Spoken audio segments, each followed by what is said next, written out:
Chapter number 236 याद कर लो ये नंबर को, क्योंकि इस चैप्टर के अंदर कुछ ऐसा हुआ है जिसे देख के आपका दिल थम जाएगा। तो हम चैप्टर की शुरुआत में देखते हैं गेतो को, जो कि गोजो को कह रहा होता है, ओए बेवकूफ कैसा है। इस बात पर गोजो काफी गुस्सा होके कहता है चुप रहे। और इस समय गोजो काफी दुखी भी था, क्योंकि उसने अपने स्टूडेंट्स को बताया था कि अगर एक बार तुम मर गए तो तुम अकेले हो जाओगे, जबकि मैं यहाँ तुम्हारे साथ हूँ। इसके बाद गेतो कहता है तो किंग ऑफ कर्सिस कैसा था। फिर गोजो कहता है अच्छा सुकुना, वो काफी ज्यादा पावरफुल था और वो मेरी फाइट में अपनी फुल पिक पे गया ही नहीं। फिर गोजो कहता है मुझे खुद पता नहीं था कि मैं उसे जीत पाऊंगा कि नहीं, चाहे वो फिर मेगुमी की टेक्निक यूज करे या नहीं। फिर गेटो कहता है सुकुना एक ऐसा लौता बंदा था जो कि तुम्हें पावर्स के मामले में सेटिस्फाई कर पाया। फिर गोजो एक और चीज कहता है, जो कुछ भी मैंने सीखा, जो कुछ भी मेरे पास पावर थी, बस उससे मैं एक बार सुकुना की पावर के साथ मैच करना चाहता था, जिसे देख के सुकुना को भी लगे कि मैं कितना पावरफुल हूँ। पर इन चीजों के बाद भी मैं खुश हूँ। बस दुख इस बात का है कि सुकुना ने अपनी फुल पावर मुझ पे इस्तेमाल नहीं की। ये सुनकर गेतो कहता है मुझे तुझसे जलन हो रही है,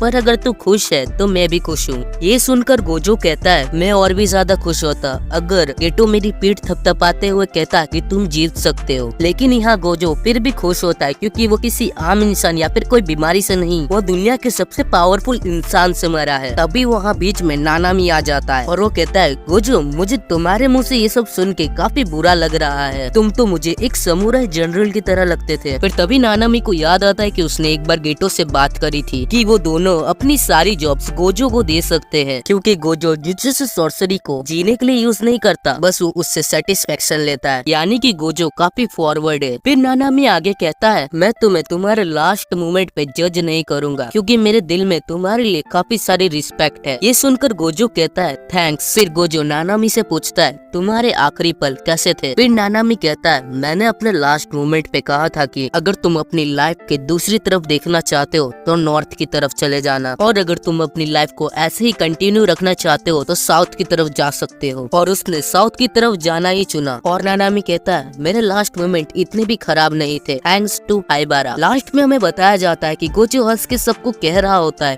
फेयरवेल। यानी कि गोजो काफी ज्यादा खुश है, क्योंकि उसे एक ऐसी जिंदगी मिली थी जहाँ उसे उसके कलीग उससे प्यार करते थे। फिर सिनेरियो चेंज होकर प्रेजेंट में आता है, जहाँ पर गोजो जमीन पर पड़ा हुआ होता है और उसके मुंह से काफी खून निकल रहा होता है और साथ ही वो 2 टुकड़ों में कटा हुआ होता है। जिसके बाद हमें सुकुना को दिखाया जाता है, जो कि माहोरागा की एबिलिटीज के बारे में बता रहा होता है। वो हमें बताता है माहोरागा ने गोजो की जो भी हिट सही थी वो उसे बार बार अडेप्ट करते जा रहा था। और सुकुना हमें बताता है माहोरागा उसके लिए एक रोल मॉडल था, जिससे वो गोजो की इन्फिनिटी को सबसे पहले सरपास करवाना चाहता था। और जब माहोरागा ने ये कर लिया तब इसके बाद वो सिर्फ इन्फिनिटी को न्यूट्रलाइज कर रहा था। और जब उसने गोजो का राइट हैंड काटा था तब उसने उसकी इन्फिनिटी को भी काट दिया था, जिस वजह से सुकुना ने गोजो को 2 हिस्सों में काट दिया। फिर सुकुना कहता है मुझे फर्क नहीं पड़ता इन्फिनिटी से, हम पूरी दुनिया को ही काट सकते हैं। जिसके बाद हमें काशिमो दिखाया जाता है, जो कि बैटल में उतर चुका है। तो भले ही गोजो हमारे बीच में नहीं रहा, लेकिन वो हमारे दिलों में अभी भी जिंदा है। तो इस वीडियो में तुम लोग भले ही लाइक मत करना, लेकिन कमेंट के अंदर गोजो के लिए एक प्यारा सा कमेंट कर देना।